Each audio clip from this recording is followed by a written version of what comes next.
Hello guys, if you wanna play the Gauntlet in Madden NFL 27, it's actually tucked away inside the training camp section, so it can be a little difficult to find. First, from the main menu, go over to training camp and then select play mini games.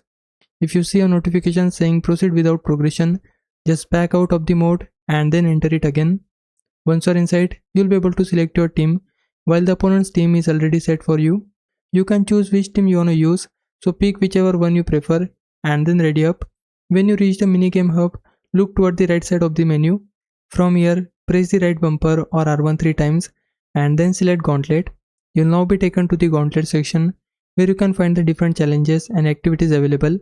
So if you are wondering where Gauntlet is in Madden 27, that's how you can access it through training camp, minigames, and then the Gauntlet option inside the minigame hub. And that's pretty much it. If this video helped you out, make sure to leave a like and subscribe my channel. For now, thanks for watching.